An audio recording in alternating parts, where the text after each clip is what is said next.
Победой, так, ну и тебе, как сторожилу команды, такой вопрос. Ты уже начинаешь там 4-й, 5-й сезон в Белшине. Какие были особенности вот этого межсезонья и именно межсезонья подготовки к чемпионату? Подготовка, она есть подготовка в плане того, что все ждут чемпионата. Я считаю, что мы выполнили очень хорошую работу в межсезонке. Сыграли качественные спарринги, моделировали где-то свою игру, и я думаю, нам в сезоне за это должно воздастся. Ну, это новая команда фактически была создана. Ну, понятно, что есть ряд старых игроков, пришло много новых игроков. Ну, как бы ты эту команду охарактеризовал? Вот, что это за команда, на твой взгляд? Я считаю, что хорошая команда у нас, но главное, чтобы мы добились результата, а это только покажет время. И ребята, те, кто остались, хорошие, достойные футболисты, и те, кто новые ребята пришли, они тоже показывают уже свой уровень с первых игр. Поэтому главное нам быть сплоченными, тогда у нас все получится. Ну, это тоже первые две игры, так если характеризовать, вот Брестская игра, вот какие там особенности были? Показала ли команда свой уровень в том матче, в матче открытия? Вы знаете, первый тур, все-таки есть первый тур, немножко как бы волнительный. Все ждут этого начала чемпионата, поэтому где-то, может, у нас не все получилось, и у Руха тоже. Но ребята все старались, все сыграли с полнейшей самоотдачей.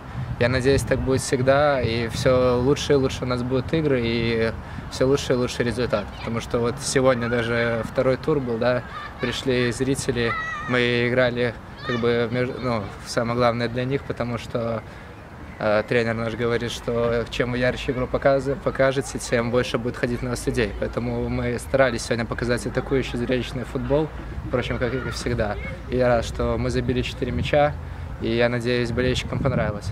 Ну, если возвращаться к сегодняшней игре, да, то есть прекрасное начало, много моментов, забитый мяч, так. А что произошло вот во втором тайме, в начале второго тайма?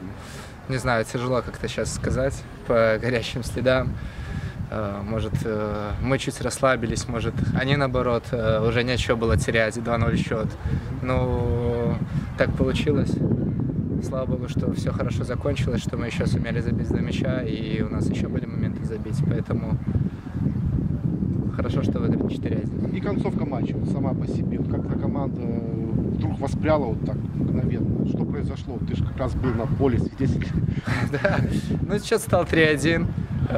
Все молодцы, как бы, и Саня Юшин успокоил игру своим голом третьим, потому что так они еще хотели спасти результат, но когда счет стал 3-1, уже как бы и они бросили играть, а мы, наоборот, воспряли духом, потому что победа уже была практически в наших руках, и хотелось забить еще и еще, и в этом плане пацаны молодцы, что... Ну и свой гол прокомментирую, как произошло это.